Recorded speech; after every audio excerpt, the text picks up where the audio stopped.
So good evening. Welcome, everyone. My name is Mahendra Shah. I'm speaking from Bali. Let me start by raising the 4 questions that we want to answer. Each person has a 4-minute statement at the outset to give us enough time to have a long discussion afterwards with everybody participating. Last week, the last webinar, we had 30 people and we talked for 2 hours, so it went very well. So the first thing is to please introduce yourself, your name, your place you're from, and your professional background. And here are the 4 questions that we wish to answer. What is the role of knowledge and wisdom and voices of researchers, citizens? Researchers are citizens. Religions, indigenous, in creating a sustainable, humane world in harmony with nature. What are the obstacles and what will it take to overcome the current barriers, and what role do you see for yourself and others worldwide? Take a look back from a point of time, let's say a decade or 2 ahead. What priorities, ideas, and initiatives do you envisage? What is important to change with regard to the current status quo? The purpose of these webinars is that we are preparing a documentary film to celebrate Rio Plus 30 in October in Brazil. And it's important that we produce this documentary to set the record straight that Agenda 21 of 92 Rio and the Earth Summit are still the best framework we have to continue with sustainable development. Let me begin with a short statement. We need to recognize that both knowledge and wisdom are essential to resolve the social, environmental, and economic challenges we are facing. At this defining moment in time, literally within the lifespan of the youth alive today, we must genuinely commit and implement actions to create a sustainable, humane world. Lifelong learning and experiences generate knowledge that, together with our humane characteristics of ethics, morals, conscience, sacrifice, compassion, empathy, etc., is necessary to create the respect and partnerships for a better world of peace, progress, and prosperity. Everyone in the world is a researcher with knowledge, be it professional or not. From a little child to the eldest person, they are researching through life. They make decisions in what they observe, and they use their logic and their intelligence to come up with their conclusion. So we need the voices of all researchers, including citizens. Our world of religion has one common principle: do no harm. If you take Jainism, for example, built on ahimsa, which is basically non-violence, or if you take Judaism, in Judaism, when you have a farm, the practice is you do not harvest the edge of the farm so that the poor people can come and harvest it easily. So beyond that, how do we come together? The indigenous people in the world, small in number, not so small, about 6% of the world, but the wealthiest in the knowledge and traditions to live in harmony with one another and nature. Let us, the rest of the world, open our minds, hearts, and arms to welcome this community to find our pathway to sustainable development. 476 million indigenous people in the world, which amounts to 6% of the world's population. Yet, 20% of the extreme poverty in this world is among the indigenous community. Perhaps the greatest challenge we have is our modern consumption patterns and behavior driven by materialism, greed, and power. And sadly, more and more people want to copy this. Everyone aspires to this modern lifestyle, which is the root cause of all the social, environmental, and economic challenges we are facing. In our world, which has haves and have-nots, if we do not act morally and ethically in the next 30 years to reduce our consumption patterns, it will be too little, too late. Where is our conscience to create this sustainable imperative? An imperative to secure the future of humanity and nature. So the challenge for the knowledge bearers, we are talking today about knowledge bearers who have to come forward with commitment and action. I will stop there and give the floor to Dr. Namrata, please. Hey, thank you. Thank you so much, Mahendra, and to the event organizers and all participants. Hi, I'm Namrata Sharma, faculty at the State University of New York in the US, and I also work as an independent education consultant. So to just very briefly reflect, on some of the issues that Mahendra had raised, a key focus in my work is to examine the underlying paradigms and perspectives of education for sustainable development and global citizenship education as target 4.7 of the United Nations Sustainable Development Goals. One of the primary agenda in my work has been to draw from the contributions of voices from the margins and bring these voices into the mainstream discourse on education for citizenship. I think it's imperative that the practice of education for sustainable development recognize that there are alternative ways of thinking, acting, being, and living that have informed various groups of people and led to the development of sustainable communities worldwide. So there is this need for an intercultural and values-based approach to education for sustainability that can inform policy and praxis within education across nation states. And, lessons from values-based frameworks, as most of us, I think, in the room know, is the Earth Charter. The Earth Charter is, of course, an invaluable educational resource, but also the drafting process of the Earth Charter, is exemplary in many ways, because during the drafting process, efforts were made to incorporate the essential wisdom of cultures and traditions from all regions of Earth.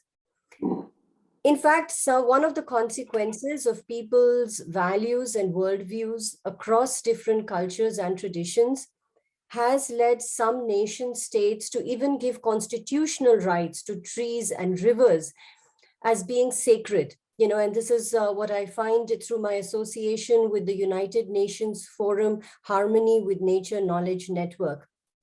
So what is the relevance, of this discussion to me as an educator? And I think, as Mahendra said, we're talking about education in the broader sense of the term.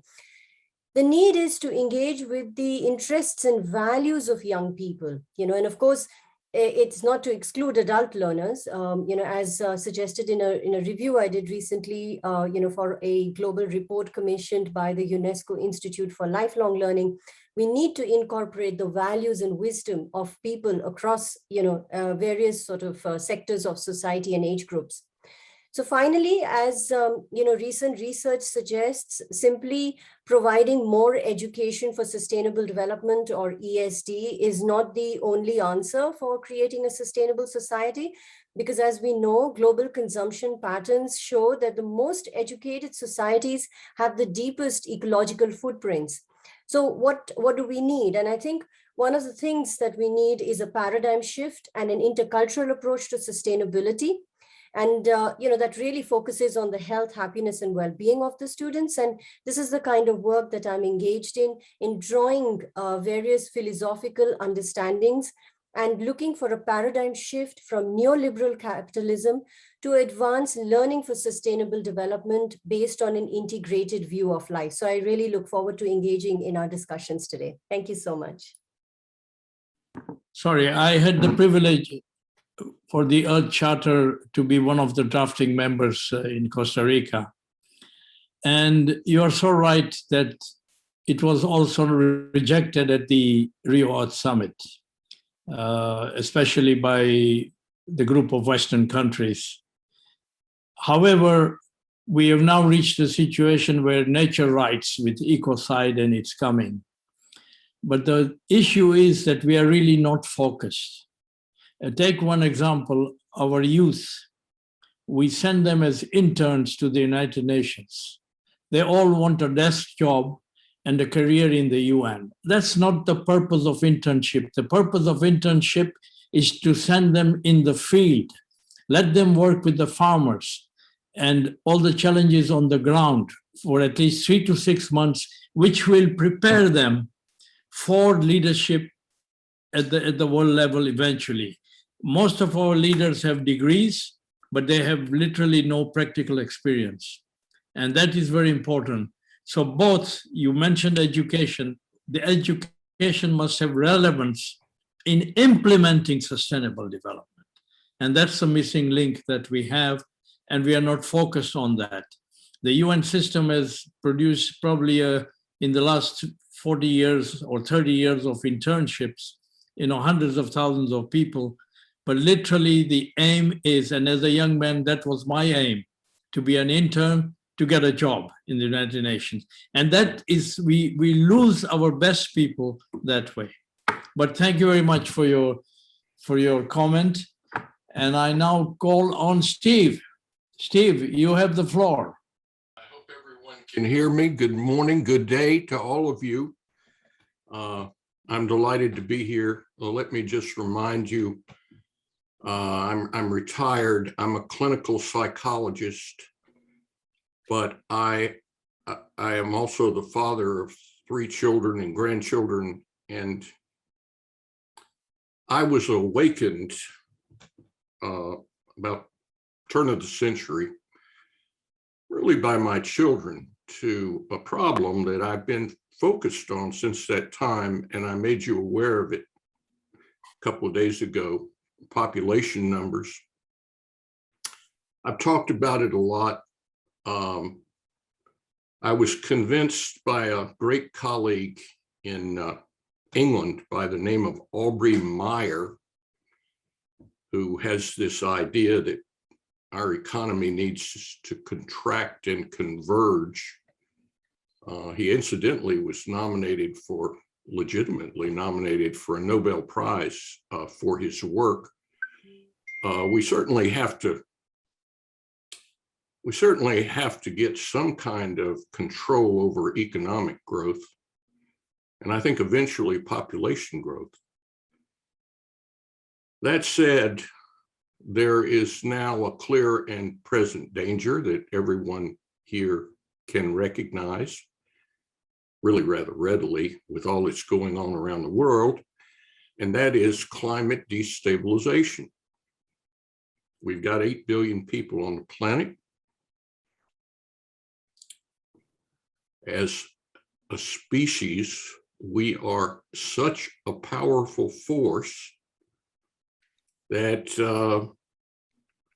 we're now destabilizing the world we're living in. So we've got to immediately address the issues that are being raised by climate scientists. I have no problem with that. But please recognize that if we were to resolve all the climate issues that are before us, and they're substantial and numbered, and we just fail to recognize that our population numbers, as Mahendra mentioned yesterday, or I mentioned yesterday and Mahendra followed, I noted they're going up and have been for a long time in a near exponential manner.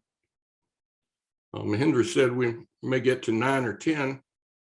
I'm not so sure this world can stand for another couple of billion, 1 or 2 billion humans. I think we need to more closely look at what is causing our numbers to grow, and there is science available to disclose the answer to that to us. But I don't think we have chosen to avail ourselves of it.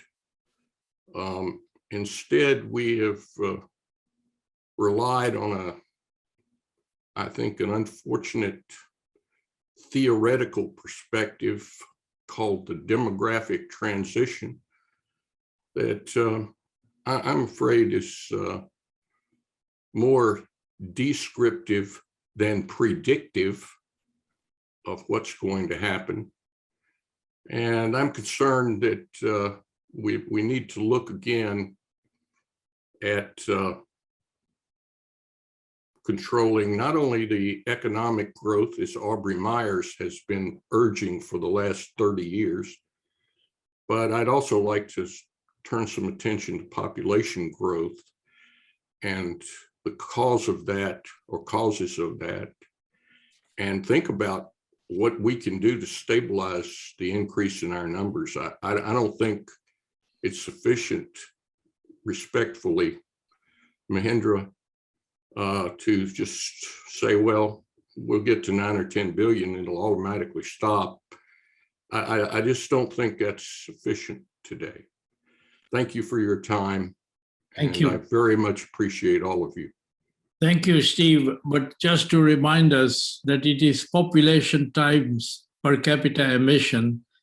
If you take the United States with 350 million, with 15 per capita, they generate 4.5 billion.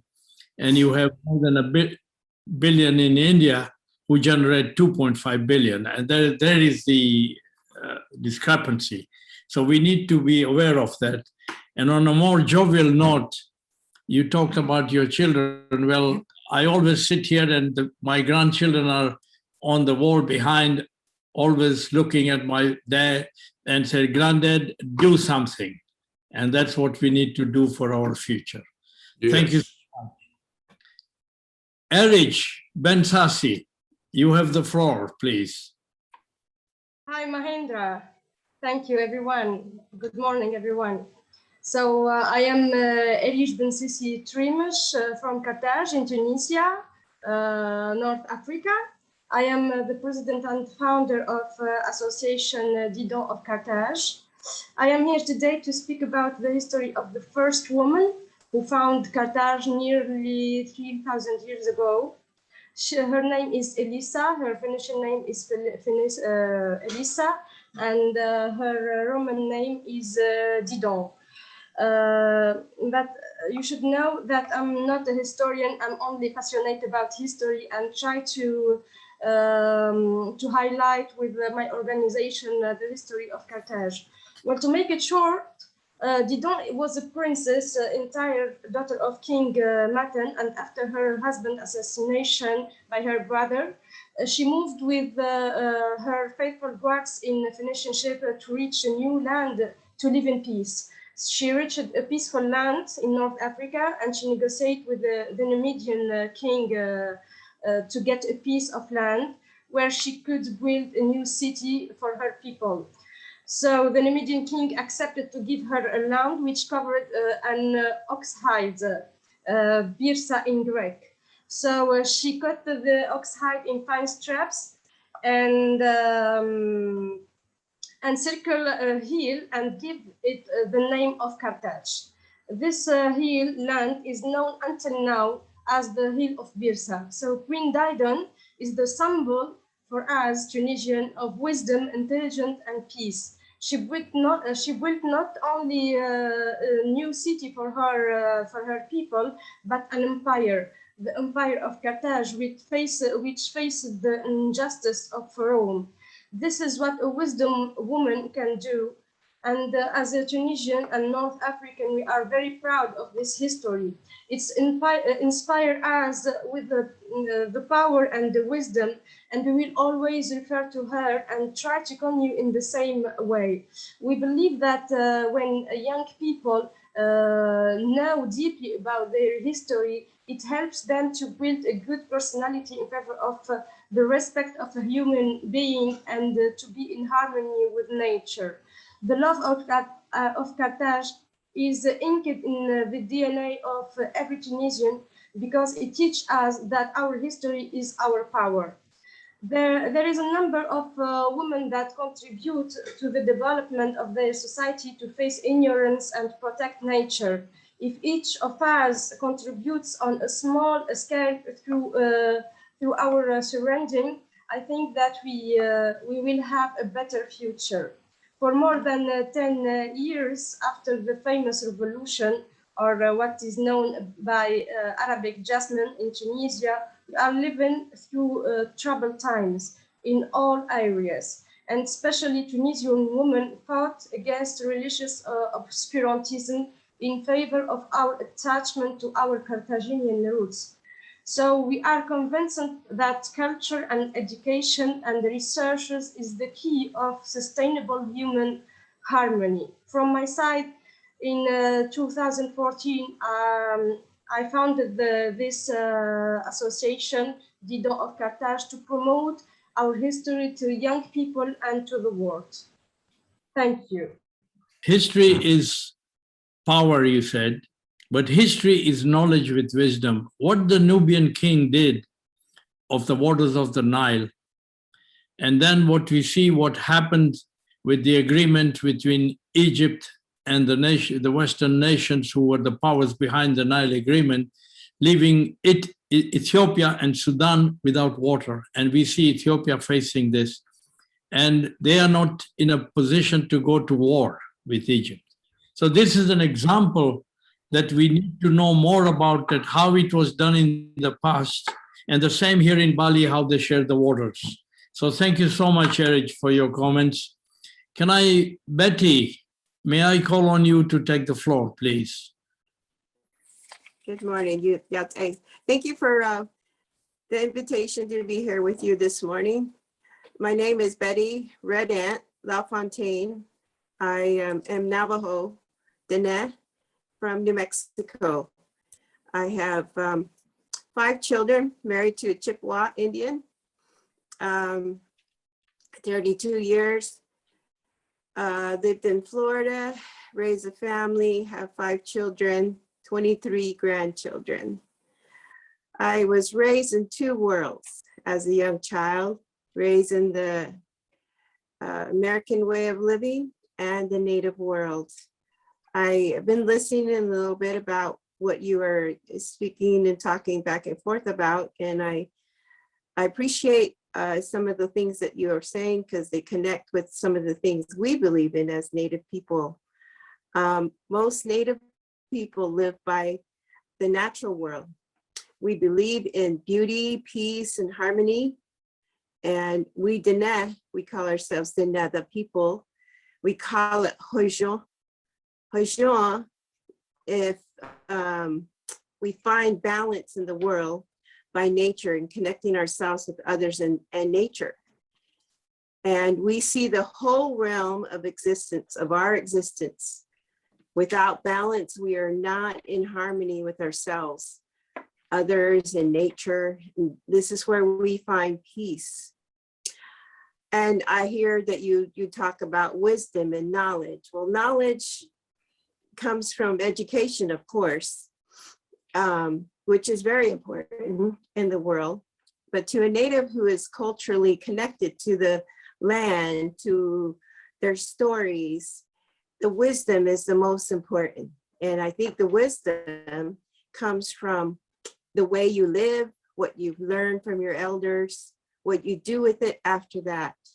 That's where your wisdom comes from as Native people. This is what we believe.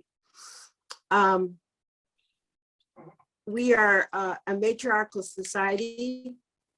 The women are the ones that lead the families.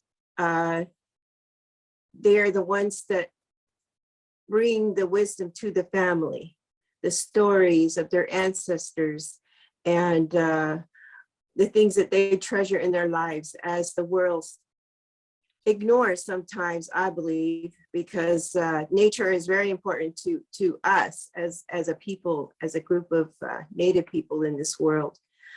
We can learn from nature. Nature is where we find our balance and our harmony and peace. And I hear a lot of you I connect with you in that way, as I believe that you believe in the same way.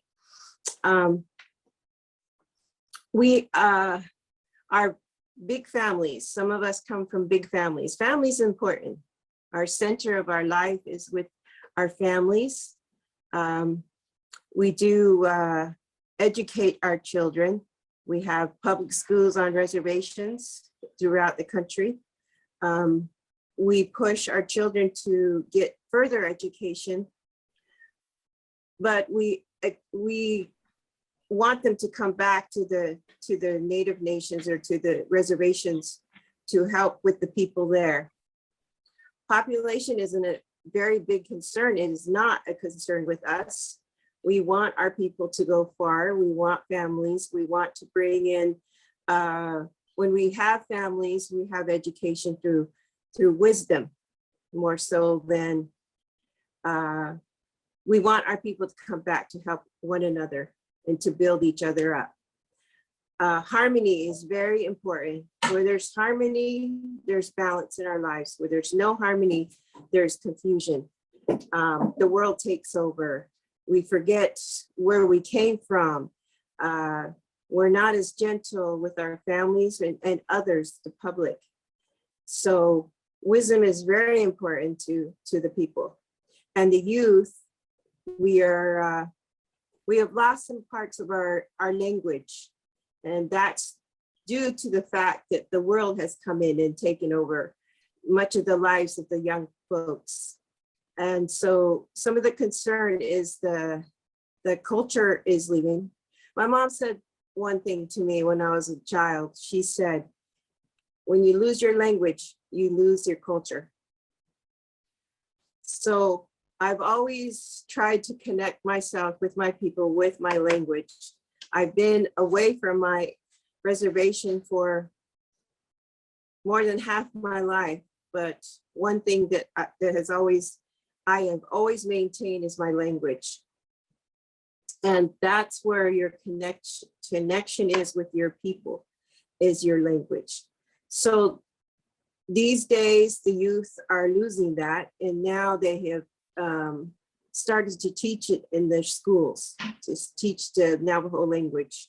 So, and Navajo was very important at one time. World War II was used in the code talkers. When the World War II happened, there were code talkers. The Navajos used the Navajo language, and eventually to help win that war. So I believe that you all see I'm making connections with some of you, and the way that you talk about culture is very important. It's very important that we keep our culture and teach our children by our wisdom. Thank you for having me here today. I did a little research when Yuri mentioned that you would be coming. The Navajo is the largest tribe with 250,000 people living on 27,000 square mile area. And Yes. what you described, harmony, etc., and the same applies to our next speaker, who I will ask, although Yuri has been the driver to go into the Amazon, but I'm going to ask Vera. But it is so important to take this in the mainstream. And here is a Navajo in the richest country in the world. The same with the Aborigines in Australia. And they are sidelined. And I think that's a sad truth. And when you say every language that dies takes away knowledge of centuries, and that is especially true of the wisdom people, the indigenous people who have this. So Betty, it's a pleasure to really hear at first hand and your own experiences. So thank you so much. Thank you.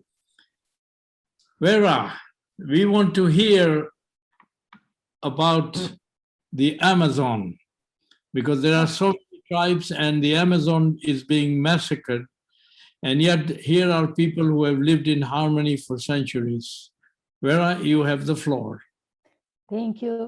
Thank you, Dr. Mahenda. Thank you, everybody. Good morning from Brazil. My name is Vera Sanada, or Vera Regina Pegete Sanada. I'm a partner and producer at Aventuras Produções. And I'm talking about my experience with the Indians in Amazon. And Betty is my great Navajo friend. He's talking about Ojo. He gave me this year.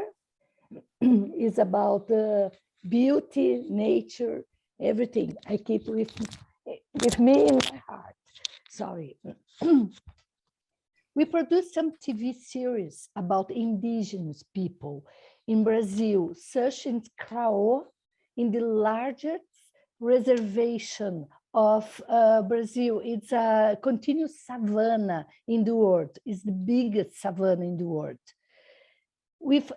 It's about 8 ethnic groups. We also produce TV series in Xingu National Park, the largest and the most important indigenous reserve in the country. It's located in the southern portion of the Brazilian Amazon. During the production, I had a great contact with the indigenous women who are leaders of their family, like Betty told about that. They take care of the families, providing food, education for the children, create arts, and make decisions with their husband. Always we think the men's they have all decisions, but women's it's with them. Traditionally, a man is the cacique, the leader of the tribe. However, there are always a woman who is the leader of the women. Women always take care of all the tribe. There is the great respect for the elders, like Beth said, who transmitted their experience onto the other women. Indigenous women are very observant and have a very strong spirituality. There are some tribes in Brazil where the chiefs are women, probably in Navajos too. I don't know about, but I believe that because they are born leaders with a lot of wisdom and spirituality. They teach their children the language and the culture. This is very important for keep the tradition and keep the education and help. They take care of the nature and help all the wild world because they need food from the nature. Here in Brazil, they still fishing for have the food. They sorry, sometimes my English words gone. Well, and they keep plantation. They have plantation for take care of the health. They out of the cities. This is one of the biggest problem. When they come close to the cities, the young children, they want cell phones, they want drink. This is terrible. And the elders take care of them, teaching the importance of the take care of the nature and everything. And during our stay, as I was able to learn some of the technology and the spirituality and tradition they inherit from many generations. Well, we have a very, very important time. When we are there in Brazil, the Indians have a special kind of cut. They cut different kind of her hairs, and they want to cut my hair. And another friend, the producer, said, "Why you are crazy?" I said, "I want to have this experience in my life.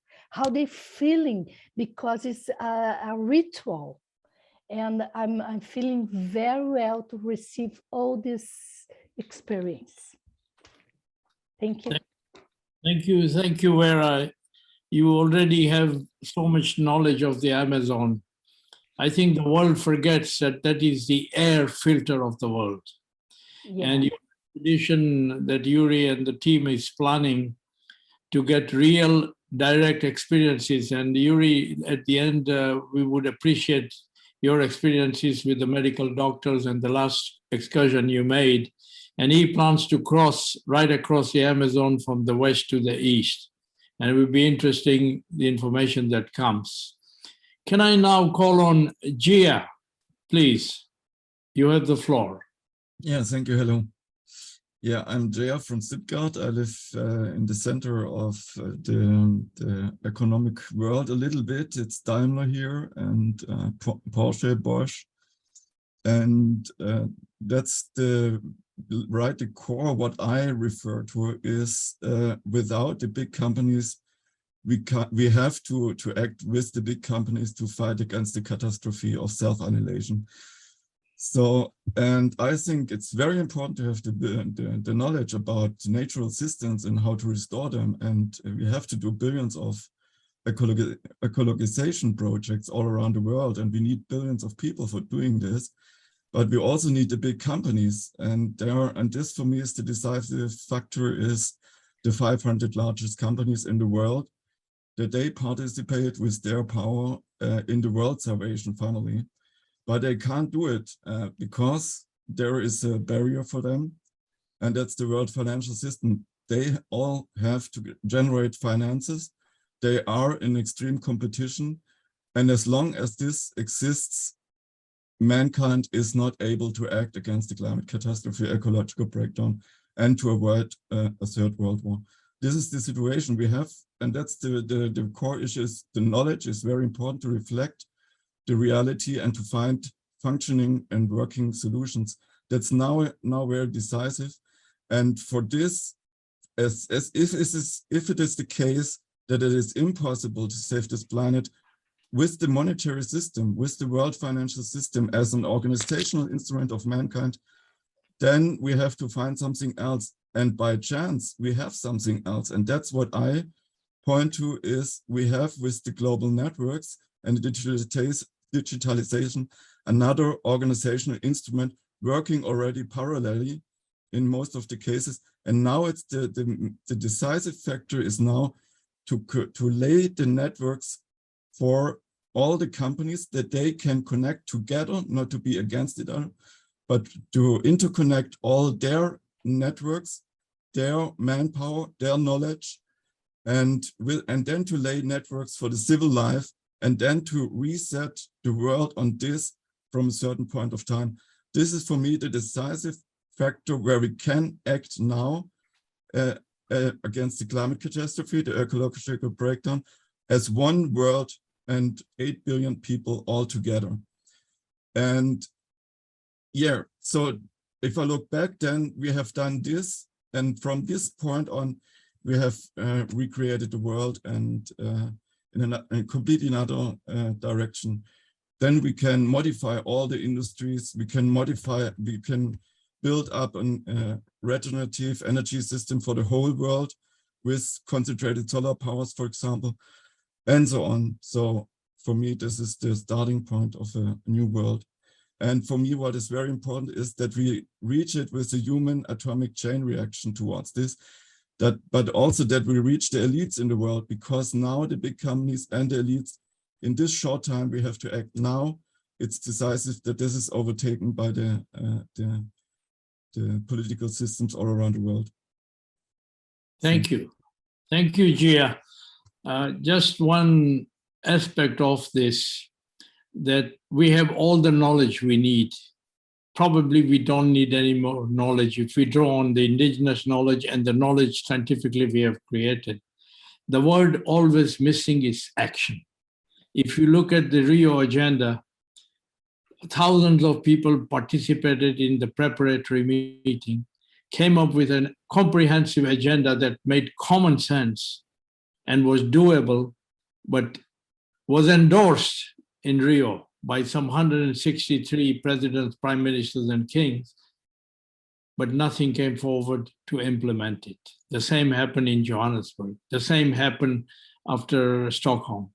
So I think we need to combine the word action with our knowledge.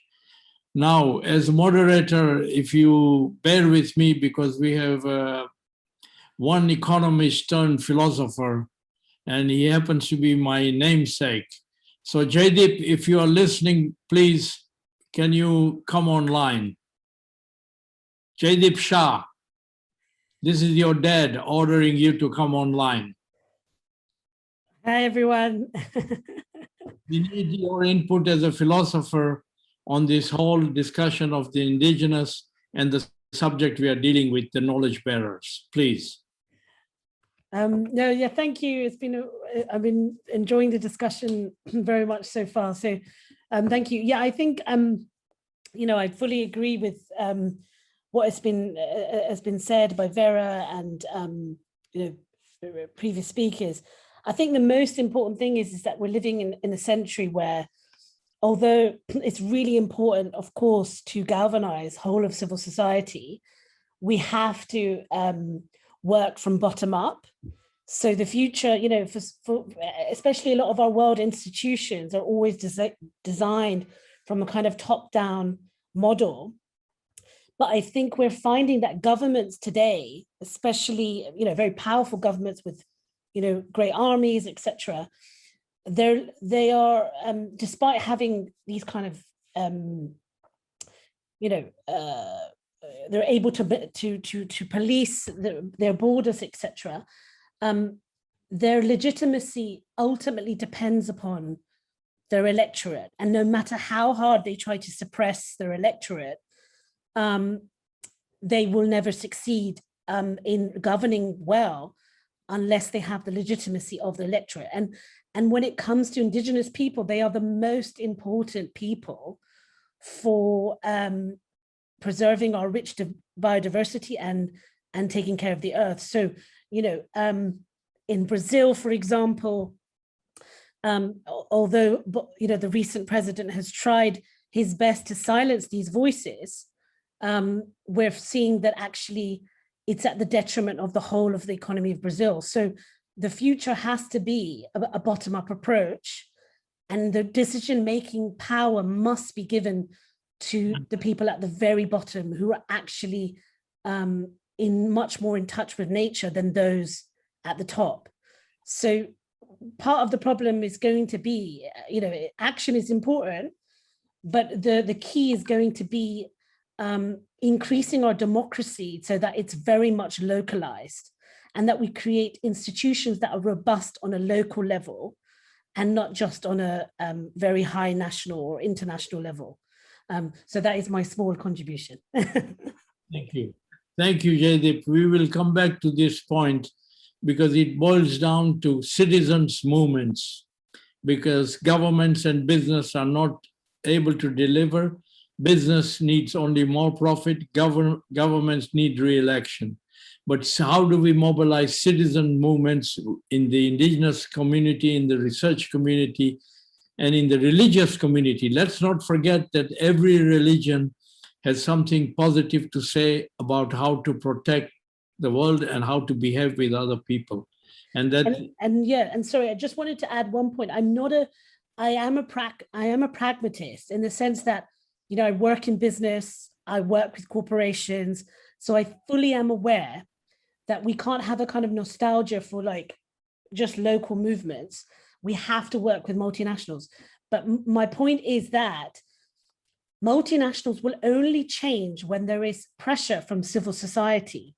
They will not change from their own accord. They need an economic incentive to change. And economic incentives are ultimately functions of consumer desires. So if consumer desires change, the economic model will also change.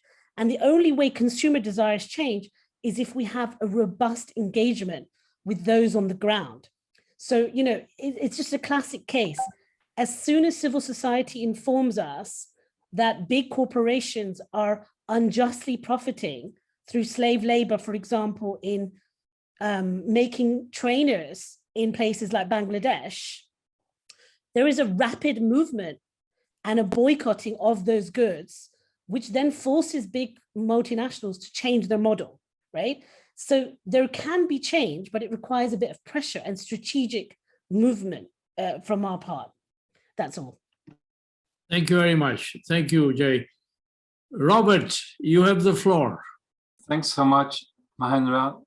Hi, everyone. Great to be here. And yeah, thanks for organizing this webinar. So I will do this a bit on the fly, but all good. My name is Robert Ram. I'm currently based near Porto di Ascoli in Italy. And I worked as a project coordinator for 30 years in utility. The last 10 years, I've been active as an activist and also a coordinator for several transition platforms. This to bridge the gap between the current paradigm and the new paradigm, because the current paradigms are obviously degenerative and we want to get to regenerative systems. So basically, to complete what I'm doing, we were just talking about organizing the organizations on the grassroots level. I'm also connecting groups and activists on a meta level. And in the center, we are holding space for the heart, the compassion for humanity and for nature, the planet and the cosmos. So what we are doing, we are connecting with feedback loops, these both ends between meta and grassroots level. So the energy and the wisdom starts flowing through the heart, through the platform. So that's basically what we're doing. What is the role of knowledge and wisdom, and specifically ancient wisdom? We use as an example the wheel of co-creation from Barbara Marx Hubbard. And that consists of 12 sectors of society. The most two dominating sectors are economy and governance, because they influence a lot of other sectors. But I can see that religion, spirituality, ancient wisdom, they are also separate sectors out of these 12. And I think there is a big role to for these sectors to zoom out and to show the collective, the connections, but also to sort of make us conscious of the fact that we are one organism or part of one organism, and what happens in one sector, it influences another sector. I think that's something still missing. To jump what the obstacles are, I think we still are trying to solve our challenges within our own country borders. And our challenges do not consider any kind of borders, right? The biosphere is affected by all of the countries, and therefore we still move too slow and inadequately. In reality, we have reached the borders of the planet of what it can take. And basically, our current capitalistic profit system never really worked. It was always degenerative from the start. We just had, and we took the bandwidth that there was to reach the borders of the carrying capacity of the Earth. And that led eventually to global warming, climate crisis, polluted air, and new viruses, etc. With all good intentions, there is a clear vision for what would be best for next generations. However, within the current systems, mostly for economic reasons, we sort of fail to execute them and we put them aside. So what I feel we created is sort of a Frankenstein's monster that's trying to survive at all costs, because we keep on hanging to our consuming and patterns and habits. So, okay, so we are nearing a tipping point of impact. On the negative side, we have climate crisis, COVID, etc. On the positive side, we have a lot of activist groups and people and organizations who are joining forces. So my role in this, how do I see it? People are awakening, people are worried. There is lots of pressure of positive anti-energies that want to rebalance matters, and they are building up these energies. So there are over 1 million activist groups and organizations and projects all around the world, and they all want to create a better world. So my role is to make these energies visible and be a part of a coordination team of transition platforms to connect these energies and organize the 3 pillars of activism. And the 3 pillars are holding actions, where the protest groups are. The other pillar is raising consciousness. This is where thought leaders are with new ideas and new systems. This is where people actually build the tools. They need to work in symbiosis. They're now working in silos. Basically, to overcome it, I think that we can learn to open our membranes and step out of silos, acknowledge our dogmatic patterns. We can organize through the 3 pillars of activism, and we can learn to speak a new language. I compare it with speaking water. Water has different forms. It can be frozen, then it's ice. That's the current paradigm. Water can be vapor also. That's the new paradigm. I think our role is to be something bridging in between. Speaking water, water understands the ice, water understands the vapor. So let's bridge it. And taking a look from a point in the future back, I think raising consciousness and via ancient wisdom and education is very important. The redistribution of wealth and taxes, and also look where the regenerative action is. How did they do it? And then sponsor them to replicate it.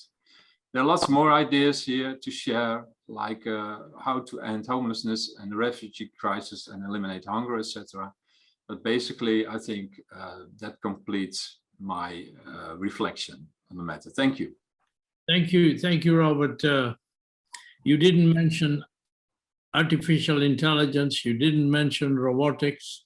This is down-to-earth technology. That is the critical one we need. And you remember Silicon Valleys exist in every city in the world. It's time we create sustainability valleys where the practitioners of sustainability are on the ground in every city in the world, working with the youth and the local people to make the world a sustainable place. Now, before I call on the next speaker, I want you all to think, we have not said much about religion. 80%, 83% of the people of the world are faithful. They have a faith. 12 religions account for it. And religions have a lot to say, if you interpret it, about how to live in harmony with people and in harmony with nature. So I think we need to ponder this idea. But now I want to call on Heiner. Heiner, you have the floor. Thank you, Mahendra. I'm Heiner in Berlin. I work in youth, making films like with Jörg, or youth vocational training. But of interest here is our work we do around citizen sciences. We started the European and the worldwide associations of citizen sciences, and I helped in the first 2 terms in the advisory board. So I have very deep awe and awareness of the traditional knowledge. And so the first question, I think knowledge and wisdom are paramount. And to harness the collective wisdom and the voices of the traditions, their pragmatics, their insights, and also, as Bethy said, their languages, has to do also preserving their customs and their traditions, and really put them into shared common frames of references. And we studied how order schemas, like the wheels of the American Indians or the talking stick, what connected us to Barbara Marx Hubbard, or the knowledge spiral. So there are traditions having quite different models, metaphors, narratives, examples, and we have to really bridge them and study them and see how their approaches, fitting very well and have been surviving over generations and hundreds and thousands of years, can be used to really address the larger scales, what we call now global, the approach on different levels, in different sectors, on the micro, meso, macro, in different times with different proportions and consequences. So I think we have to really see, as was said, to bring it in harmony. And this harmony is my central concern. And the obstacles are typically our monolithic, Silo was said, our dualistic, nominalistic approaches. And we have in our politics today too much problems with all this terminology and taxonomy problems. And that in different languages has been actually my work in many, many years around UNDP and EP. So what I envision for the future is that we reflect on what we say and what we mean, how we negotiate it, and come to shared understanding and peacemaking. And I was introducing with Mahendra in the series before, the American Indians, LaDonna Harris, have been using our method of multi-track diplomacy and peacemaking, going in the community, not just with two fighting tribes, but against the maybe government, into deep root cause mapping. And that is actually my work I do around the 21st century Agora. And when I look back now, I think we have great challenges. Go beyond these figures and numbers and images to living stories like what we do with Jörg in storytelling and films. And we have to see how we reflect and how we address, given all these problem spaces, possible solution spaces. And they're looking into the models like the American Indians have with their wheel is very, very helpful. But my approach is to really combine such shared models. And we called it a meta paradigm to really bring all these approaches into common frames of references. So I think all this Western thinking in numbers, what Novalis already complained about, is symbols or images, is not good enough. We have to bring them into shared models, real models, artistic models, extensive models, cognitive models, and not the models we use in science or the mathematicians use in prognosis or utopias, forgetting that we really have to live them and come to shared action. Thank you. Thank you, Einar. Steve, I have noticed you, but let me first give to one remaining person who hasn't spoken yet. Yuri Sanada, you have the floor. Okay, thank you, Mahendra. We're making the documentary, as you know. Thank you very much for participating. First of all, we're gonna thank you for being part of this, and all your collaboration will be edited into a movie. We're gonna release here in Brazil for the Rio conference, Rio Plus 30. I just wanted to say something. I think it's a nice story to tell about this team. First, Vera and I were involved in an archaeological expedition, a scientific expedition, 2019-2020. We rediscover ancient wisdom. We sail a Phoenician ship from 600 BC, a replica ship we built in Syria for another project, sailed around Africa years before. And with Captain Philip Bill, our colleague, we sail from north of Africa. That's where we met Erige in Carthage. So we had this expedition trying to rediscover ancient wisdom as the Phoenicians sailed their ships, maybe to America, maybe across the ocean. So we reproduced this Phoenician ship, an archaeological project, like I said, and we discovered in Carthage, in North of Africa, how this energy, this group that Erige put together, this Club de Dawn or Association de Dawn, trying to regain this momentum, trying to recuperate all this pride of being Carthaginians. And then, of course, we sailed for 5 months. We arrived in the Americas, and that's where we met Betty, a Navajo Indian who has the same kind of energy, same drive to be proud proud of of his heritage, her tribe, her people, and through religion and through this spiritual connection, and of course history and science, we connect this project.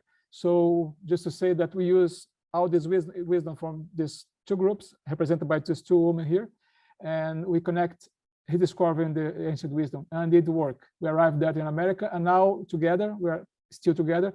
We are building a museum by the Mississippi River, the Fellowship Museum, that will show and investigate even more about this ancient wisdom of how the Phoenicians 600 BC may have crossed the oceans and sail and spread, the word. There were merchants. They used to sail from Lebanon, from Tunisia, from Morocco to other parts, maybe even to America, to trade in peace. So that's a good message from 3,000 years ago. Thank you. Thank you, Yuri. I speak on behalf of the people who are here. If they have strong legs, then we should get on the paddle boats when he takes the expedition across the Amazon on the river. They are going by paddle boats, and so please, all of us with strong legs are ready to come. Some of us who don't have strong legs can be a captain of the boat, if you don't mind. Now, the time has come for us to open up the discussion. And who wants to kick off? Steve, you had your hand off. But this is now an open discussion, not statements, and we want to try to filter the things that have been said by Namrata, by Erich, by Vera, Gia, etc., and let us see that whether it's citizen movement, which way do we move, and bring in the indigenous, the religion. Please, we need some comment on the religion, because 83% of the people have faith in religion. Practice or not is not important, but the principles are there. So who wants to take the floor? Namrata, please. Thank you so much. Oh, I see. No, please, Namrata, begin. Okay. All right. Thanks so much, Steve. I really appreciate the point about religion, sir. But just to say first that I have really enjoyed these conversations so far. In my work, in fact, it draws on primarily two religions, from the Asian continent, which is Hinduism as well as Buddhism. So I'm interested in looking at how the Dharma-based philosophies have informed education as well as people's lives, And you're right, Mahindra, very little work, especially in the Western world, is done in a secular way on religions, And it's this divide of the religion, of the religious and the secular, that needs to be broken, and the values that come from the personal domain that needs to be part of the education process within secular democratic societies. And I think that is the missing piece that we really, as educators, need to address. So that's all I'm going to say right now, but in the discussions, I'd love to contribute more. Thank you so much. Steve, you have the floor. Actually, I raised my hand a little earlier just to indicate my support for what's been said here. I'm so impressed by the array of perspectives that have been presented, and it reminds me of something I just want to share for your thoughts. I feel like the global predicament that we are confronting, it feels to me like we're trying to examine an elephant, and we're all focused on different parts of it. We're really dedicated. I've been focused on population numbers. Aubrey Meyer's been focused on climate and how we contract this global economy that's strangling us right now. Other people are really focused, as you all are. And I'm just trying to figure out, and I think Robert Schramm may be on the path to it points us in a direction we need to go. We need to kind of synthesize our knowledge about the human population, about climate science, about the economy and the fact that it's patently unsustainable. We've got to somehow integrate this a little bit so we can begin to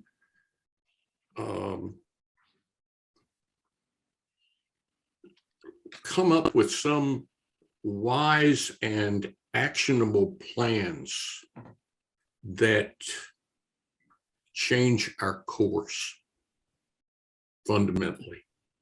Thank you. It's like now I'll refer to the Titanic. It's like we're on a Titanic and we're headed toward an iceberg. We got to steer this thing away a little bit and change the trajectory of our endless growth.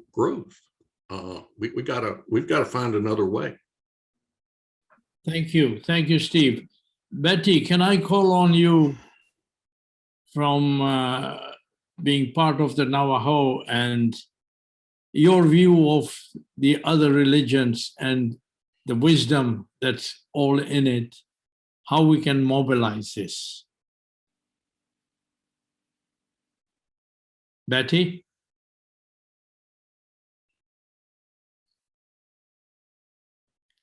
She's muted. Thank you. Are you there? Yes. Can you ask that question again? I'm so sorry. I was distracted. You know, we talk about the religions of this world, 80% faithful to it. Then we have 6% indigenous people in the world who have living in harmony. And the religions, almost without exception, say that we must care for the earth, look after the nature.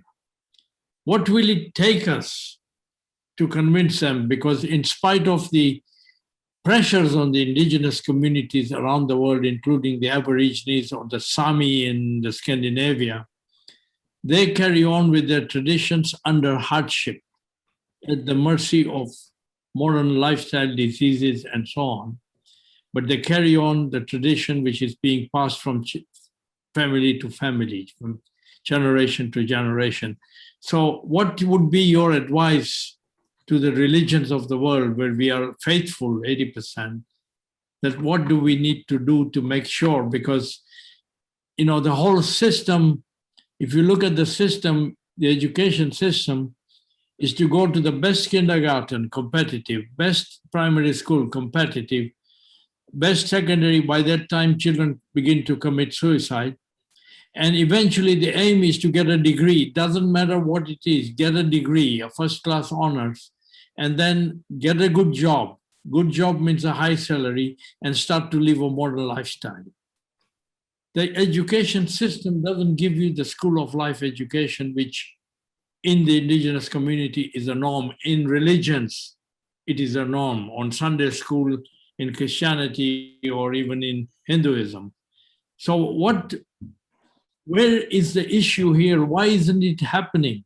Why are the citizens? We don't need governments and business to get involved in this, but why aren't the citizens morally and ethically picking this up? It has to be taught at a very young age. As I grew up amongst my people, they always, the outside world, which means the modern world, sees the native as a religion. It isn't a religion. It's a way of life. We look at it as our way of life. Christianity is important to many people on this earth. Like you said, the percentages are very high. I'm Christian and I'm Native.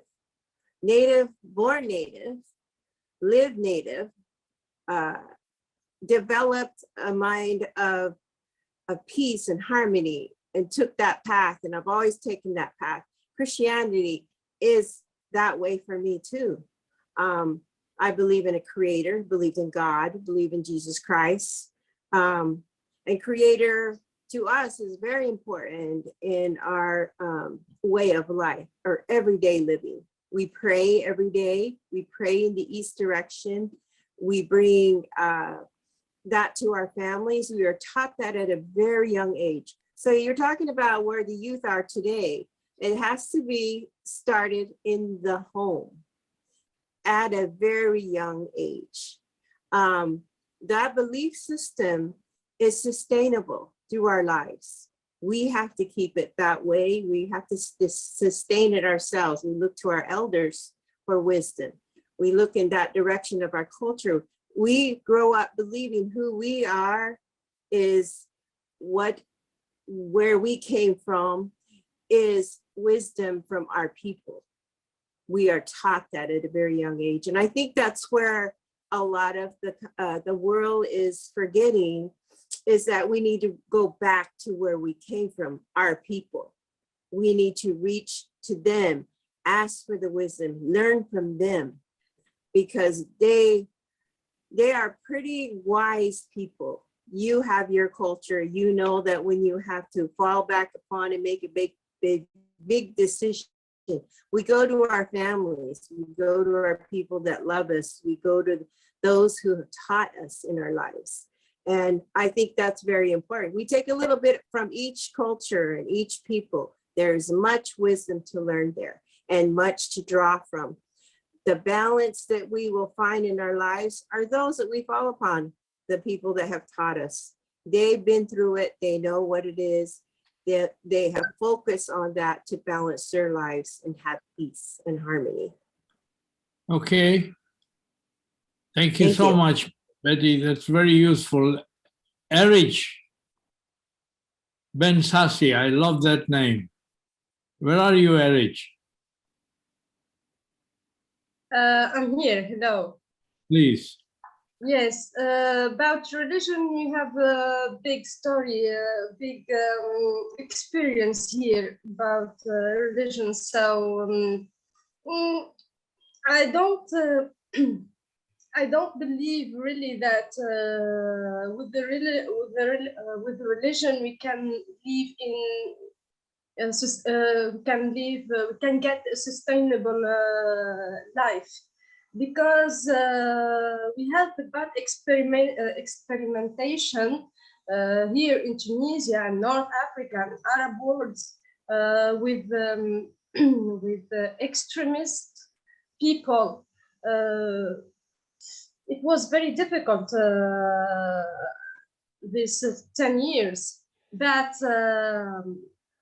some years ago we live in peace. We have Jewish, Christian, Muslims, a lot of type of Muslims, and they live in peace. But after it's changed, because people don't have that deep knowledge about the religion. So they take the religion in general, okay? And they defend it more than they defend the education or the life in general. So that's what I think about religion. It's not too important, because the religion is a personal belief. So yeah. Thank you, Erich. Yes, Betty, if it's a point in response, go ahead. I'm sorry, I was just gonna let you know I need to leave the conversation now. And I just wanted to thank you for inviting me to this webinar. It's been a pleasure, and I hope you all have a good day. Peace and harmony be with you. Thank you. That is just 30 seconds. I want to say that we are very grateful for the inputs you have made, diverse as they are, different perspective as they are, but we have been listening very carefully, and you can be sure that you are going to be part of this documentary, which will be worldwide distribution celebrating Rio +92. And let us hope that that's a new beginning for the next 30 years. So everyone, really, thank you very much. Unless somebody has a point to put forward, but Betty, if you have to go, I know Erich, also you and Vera, please, you are excused. I used to be a professor at one time, so. Okay, thank you very much. Thank you. It's a pleasure to have had you, and we see you at other, there is a webinar on women, and we need the voices of women to be heard. That's on the 9th, and on the 11th, it's the youth, and on the 14th is the media. And all of this will give us the ammunition we need for change. So we will see. Anybody else? Heiner. Thank you very much for participation. And see you next time. I think we already made a major step saying it is not a religion. It is not one god or many gods or goddesses. It is how we think, not individually, but in groups, in nations, all around living things. And we worked with the Council of Churches, with the Orthodox Academy for 10, 15, 20 years. We have to listen to the words they use and what they mean. In Greek language, they don't only speak about economy, ecology, ecumene, but they speak about ekudomi. And the domos is a form of housekeeping. The women is doing, the head of the tribe is doing. And so our mindset, our approach, how we see diversity and beauty, it's what it is. And so the look into the cosmologies and order schemas is very, very important. And that means we need to go into this resonation. So not only Earth Watch or Earth Odyssey or Earth Beat, as we called our film exercises, is to really have the young people and intergenerationally resonate. So we can learn a lot, but we have to make sure that the world through internationalization and through the media and internet changed. And so have our cosmologies have to change. And I believe we can link and bridge cognitive and real spaces and models. And if you want to follow me up one day, the children said worm's eye, fish eye, bird's eye, group eye, generational eyes. And when I spoke about models, they were just thinking about concrete models, which is me model, you model, they model. And so they can appreciate difference and the other position, perspective, and frames. I want one of the ladies to say the final word. I just want to say thank you so much for being with us, to every one of you. But one of the ladies, you have the final word. Vera. Only one thing I can say, we need to have faith. This is more important. Independent of religion, with kind of everything, it's more important, it's faith. That's it. Thank you, Vera. You know, the ladies on this group are in the minority, so it is only fair I call on Namrata to have the second final word. Namrata. Thank you so much. I absolutely agree with Vera. If we have to summarize, everything we've discussed today, it is the word faith and the word hope, I think, as well. It doesn't matter whether you have a religion or you do not belong to any religious community. The important thing is to move forward with hope. And I'm very, very hopeful after this conversation today. Thank you so much. Thank you. Thank you for being with us. Thank you. Thank you. Sorry, I was on phone. On the yes, phone. You have absolutely the last of the minority. What an honor. Please, go ahead, Eric. I want to thank you, all of you, Mahendra, and especially Yuli, because he involved me with this beautiful group. And I want to say that the best thing is that we should believe in the human race and in ourselves. This is the most important thing for myself, because it's our what we say, I forget the word anyway. So it's our resolution, yes, something like that. Thank you. Thank you. And I cannot stop but ending by saying that these last three little statements from Vera, Dharmata, and if you heard very carefully what they were saying, believe in human race, get back to, there is the empathy, the compassion, the caring that sets the gender aside. And that's what we need if you want to heal the human world and you want to heal nature. You need what women are naturally endowed with. I think I better not say any more. Thank you so much, everyone.